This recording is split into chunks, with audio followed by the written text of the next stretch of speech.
कि अपने channel physics MS solution पर आज हम न्यूटन का गति का तृतीय नियम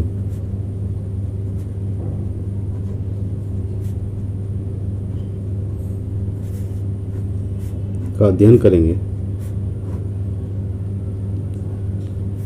आज किसी कारण से लाइव क्लास नहीं हो पाई, इसलिए मैं ये वीडियो बनाकर आपको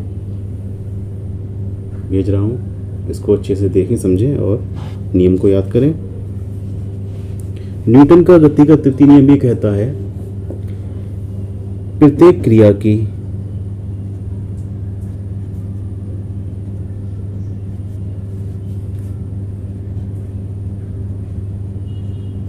बराबर तथा विपरीत प्रतिक्रिया होती है। अर्थात अगर हम किसी वस्तु पर बल F AB लगा रहे हैं, AB का मतलब है A के द्वारा B पर लगने वाला बल, और FBA का मतलब है B के द्वारा A पर लगने वाला बल। अगर A वस्तु B पर जितना बल लगाती है उतना ही बल B वस्तु A पर लगाएगी विपरीत दिशा में, इसलिए चिन्ह कैसा आ गया, माइनस का। जैसे हम गेंद को फेंकते हैं दीवार पर, तो दीवार से टकराकर गेंद हमारे हाथ में वापस आ जाती है। ये क्रिया प्रतिक्रिया का ही एक उदाहरण है। जैसे घोड़ा अपने पीछे लगी हुई गाड़ी को खींचता है, तो घोड़ा जमीन पर बल लगाता है अपने पंजों से, जमीन यानी पृथ्वी उसके पंजों पर आगे की ओर उसका धक्का देती है और घोड़ा आगे बढ़ जाता है। हम लोगों के चलने का भी यही प्रोसेस है। हम अपने एक पैर से ज़मीन को पीछे धकेलते हैं, ज़मीन हमारे पैर को आगे धक्का देती है, तो आगे की ओर हमारा पैर बढ़ जाता है। तो ये जो क्रिया प्रतिक्रिया का नियम है, ये बताता है कि प्रत्येक क्रिया की बराबर और विपरीत प्रतिक्रिया होती है।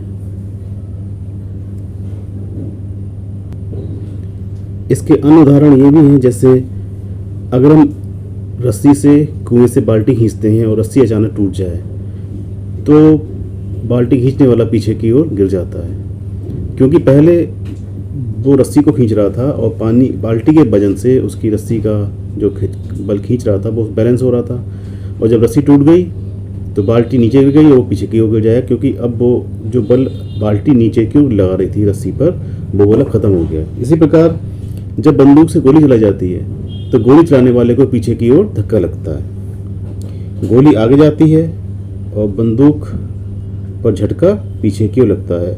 इसी प्रकार जब तोप से गोला छोड़ा जाता है तो गोला आगे की ओर जाता है और तोप पे हल्का झटका पीछे की ओर लगता है। लेकिन यहाँ पर ये नहीं है कि जितनी तेज गोली जाएगी उतनी तेज बंदूक जाएगी। बंदूक का वजन अधिक है, जो मोमेंटम से समझ सकते हैं, संवेग कल बताया था। तो गोली का वजन बहुत कम है, तो गोली बहुत तेज वेग से आती है, लेकिन बंदूक का वजन ज़्यादा है, इसलिए वो हल्के से झटका लगता है। इसी प्रकार तोप पर भी हल्के से झटका लगता है। तो ये आपके क्रिया प्रतिक्रिया के नियम के उदाहरण मैंने समझाया आपको। अब एक छोटा डेरिवेशन है कि न्यूटन का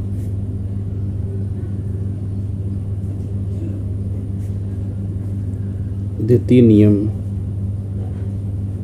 ही वास्तविक नियम है। अर्थात न्यूटन के द्वितीय नियम से हम प्रथम और तृतीय दोनों नियमों को प्राप्त कर सकते हैं। तो मैं यहाँ पर आपको तृतीय नियम पढ़ा रहा हूँ, तो पहले मैं न्यूटन के द्वितीय नियम से तृतीय नियम आपको समझाऊंगा। तो आप पढ़ चुके हो कि जो बल होता है संवेग परिवर्तन की दर के बराबर होता है। ये द्वितीय नियम में आपको पढ़ाया गया था, F बराबर dp/dt। अगर हम यहाँ पर FAB कर लें, अर्थात A के द्वारा B पर लगने वाला बल,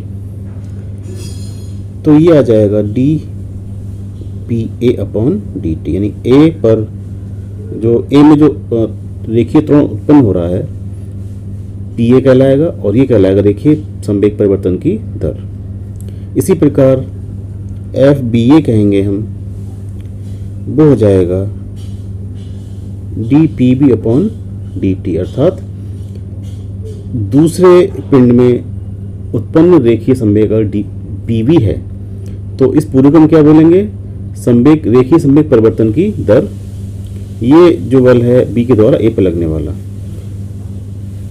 हम इनको जोड़ दें FAB प्लस FBA, तो इधर हो जाएगा आपका dPA upon dt plus dPb upon dt।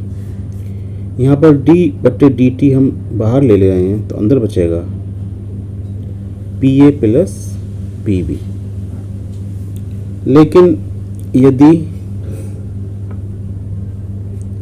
बाह्य बल अनुपस्थित है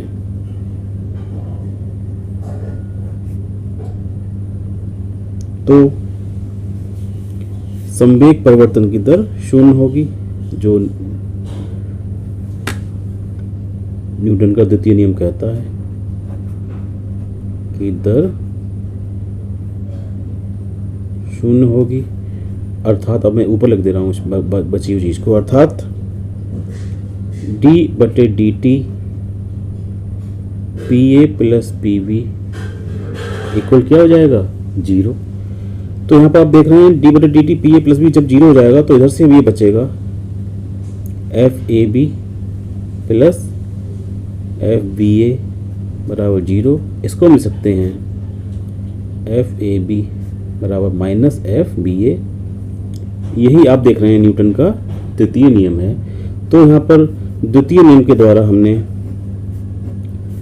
तृतीय नियम की स्थापना की है, अर्थात द्वितीय नियम से हमने तृतीय नियम प्राप्त कर लिया। इससे सिद्ध हुआ कि हमारा जो द्वितीय नियम है वही हमारा मूल नियम है, बेसिक नियम है।